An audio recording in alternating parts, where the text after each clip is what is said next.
not designer. Yeah, they've got a big first level. Okay. Oh, here. Hi, Mr. Olivo. How are you? I'm fine. How are you? Good, thanks. Got wires all over the place here, Mr. Olivo. Yeah, I know. We're just trying to keep them untangled from them. I know the feeling. Yeah, I guess you probably work with that all the time. Yes, sir. So, you have any idea why we asked you? Not at all.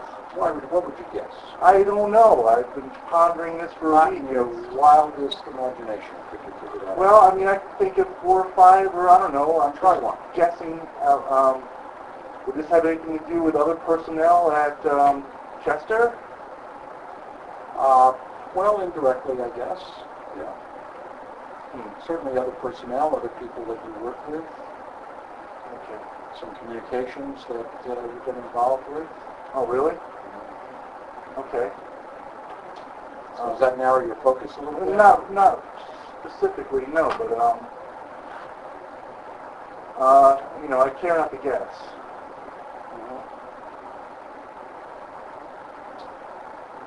And I guess I can understand that. But my guess is also you've got a pretty good idea of what. Let me tell you what this is not about. Okay? Okay. We're not looking to impose any penalties. We're not looking to draw any conclusions necessarily, but hopefully to get you to understand what the impact of some of the things that you've done and that you've acknowledged haven't worked very well for us and haven't worked very well for the people that you work with. And that a number of people that you work with are very concerned about that and aren't as glad to come to work anymore because of it. And that's of concern to us. Okay. This is also not about your right to do what you did. All right. Because this is America. Mm-hmm. And you can do what you did. I would hope that you wouldn't have done it, but certainly you have the right to do it in the way that you did. So this is not about that either. Okay. Okay. Mm-hmm. So it's as important about what it's not about as about what it is. What is curious to me, and what Marguerite and I have sort of asked each other, is understand that you can do the work. Okay? This is your part. Well, I don't know what you're talking about yet. Oh, you don't. Of course you don't. You know, we're trying to be straight with you. It would be nice if you pay us that same. Well, I mean, if you want me to address something specifically, I need to know what specifically you're referring to. I'm not really sure. We don't need to play games. I'm not playing games with you, sir. I'm not sure what you're talking about. You have no idea. You have no idea about an email that you sent to co-workers pointing out a situation that one of your fellow technicians happened to find himself involved with in his personal life. Okay, so we're talking about an email that I sent from my home then? Yes. Okay. Which you have the right to do, as I've already acknowledged. Okay. Yeah. And why I'm interested in it and why I thought a conversation with you is appropriate, if not even necessary, is the impact that that's had on the workplace here at Process and with your fellow technicians primarily, and probably other people also. Okay. And I'm concerned about that because a number of people aren't as comfortable coming to work. And you should be comfortable coming to work, and so should they. And hopefully, after we've had our conversation today, you may have a better appreciation of what the impact of that has been. Okay. So I go back to my question, why? All right, so I just want to be specific. We're referring to the email that I sent. This isn't a trick. I'm not trying to get you to confess to something that... Okay, I just want to address the particular thing we're talking about. I don't want to be sure that we're talking about the same thing, that's all. Okay. Sure. I guess because you're technologically minded. Are you taking this conversation? No, sir.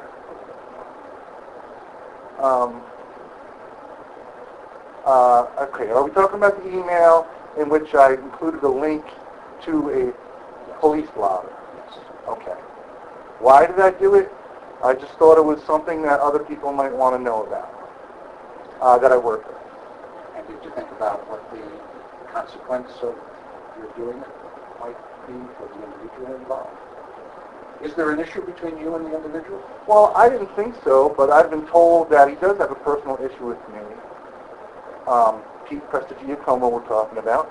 And I'm impressed that you can pronounce his last name because I can't. I know him quite well. As a matter of fact, we were going to start a business together. But And that, what happened? well, I don't know exactly. But he Did just something stopped. happen and you're not as close as you once were? He just stopped addressing it with me. We spoke one night on the phone, and then that was the last I had heard about it. He stopped asking me to be involved in it, and we just didn't have any more communication in regards to it. Do you hold any animosity toward him? I can't specifically hold any animosity towards him, but I am suspicious of some of the things that he's maybe done. For instance, and I don't have any specific proof, so that's why I say I can't have specific animosity towards it, but there's been a lot of circumstantial things that have come to my attention that have made me feel that he has something against me. Like what? Well, a guy that used to work here, Jeff Montaigne, told me that he came to him and told him that I kept Jeff from getting a job at Pine Bush by things that I told John Hicks in Pine Bush. Who's Montaigne? He was a fellow that used to work here, a technician that I worked closely with, who was a friend of mine, and I don't think it was any secret that Pete was dating his sister. Not that that has anything specifically to do with what happened to Jeff. But Jeff came to me and told me that Pete told him that I kept him from getting a job in Pine Bush. Now, I was offered a job in Pine Bush, and I wanted to take it. And I communicated with John Hicks, the director of technology, many times, and we were very friendly. I worked there for a couple days a week for a year or two, and he offered me a job there. Suddenly, he wouldn't speak to me any longer, and he wouldn't respond. This is the Pine Bush person. Yes, sir. And he wouldn't respond to any of my phone calls, and I wasn't sure what was happening with that. So I asked Pete his opinion on that, and he felt that the girls that worked there must have said something bad about me.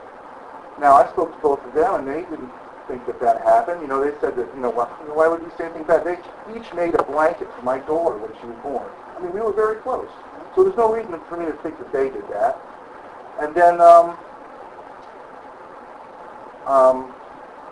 I had somebody come to me just recently in Chester and tell me that Pete was working closely with my manager, Jed Jackie, to build a case against me and try to get me fired. I don't know, sir.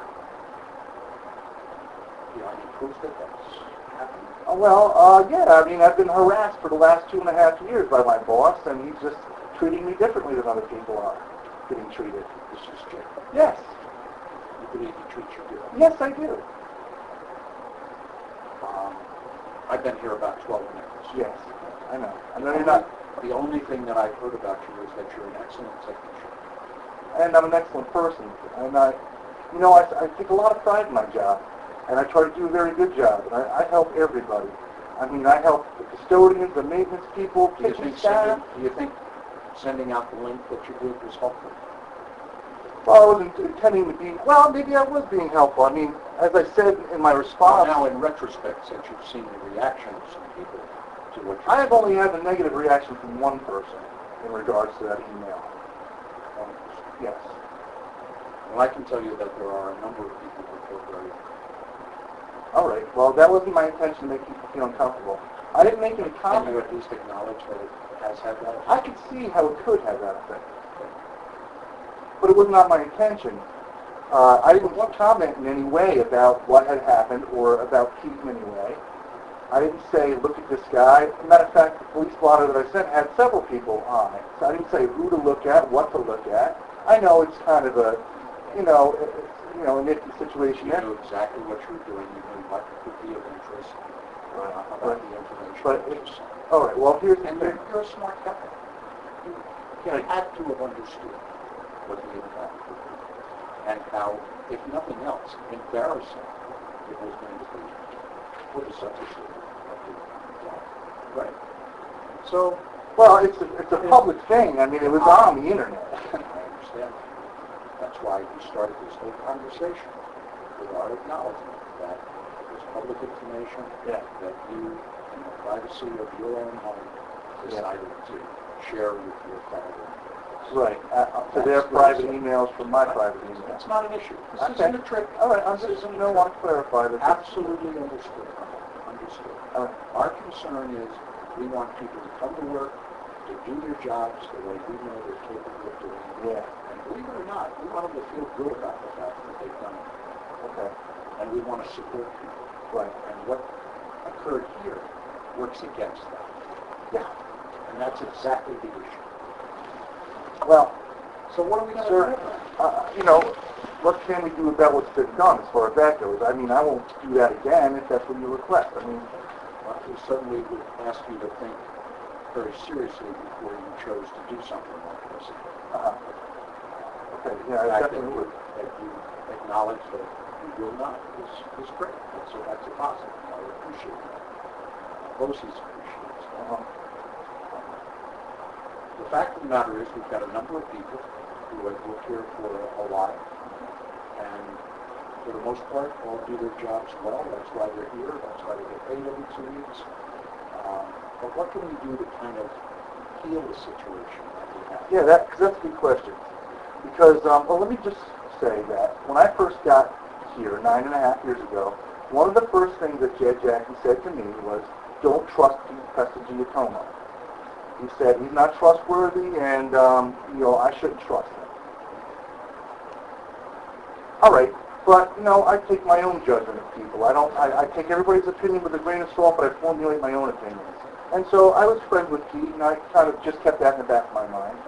But just recently, I had somebody come to me and just spill their guts about the relationship they had with Pete, and saying that that I was next on the slate to be, have a case built against them, and after me was going to be Mary Firk, and I've never even heard Mary. she's another technician. And I assume so, but apparently to accept what somebody is telling you, we must have some list. Right, yes, sir. Well, there's more to it than that, though. I mean, when I first got to Chester, I had umpteen people come to me and without me soliciting any opinion from them or anything about it, tell me about what they had witnessed Pete and this girl, doing and stuff, and walking on them in inappropriate things, sitting on each other's lap and holding each other, things like this, and it's all circumstantial. Which has nothing to do with you. Well, I mean, this is... Let's assume that behavior occurs. Right. And I've had Inappropriate. at least half a dozen people come to tell me about it. Approach me without me soliciting them in any way. Come to me and say, do you know what I saw? Do you know what happened? I walked in on this. I walked in on that. Now, And that would be inappropriate. yes. No question. And then the most recent thing is this girl came with a pile of emails and stuff, and some of them were from Pete to her at Bosie's, on Bosie's email during work time. Things like, please don't leave me, please come back to me, I need you in my life. And she showed them all to me. Yeah, she came in and just started spilling. She apologized to me, Marguerite, because... Recently? Yes, this was like 2 weeks ago. She apologized to me for the way that she had been treating me, because she had been told that I was a bad person and she shouldn't talk to me, and that I was evil in some way or something, and she was telling me all this. That's why she had been avoiding me, and I hadn't spoken more than 2 words with her. That day, she came and spoke to me for an hour and a half, just showing me all these emails and stuff. And Pete was calling himself the technical field supervisor. He put his moniker at the bottom, that he's a technical field supervisor, to show that he was in a position of superiority, I suppose. But he is not that. All this stuff together. So what could you have done with that? Now you have this information. What could you have done with that? That would have made the situation better. That's the kind of thing that we're trying to help you understand is the direction that we'd like you to go. Okay. You're out in the field. You know a lot of people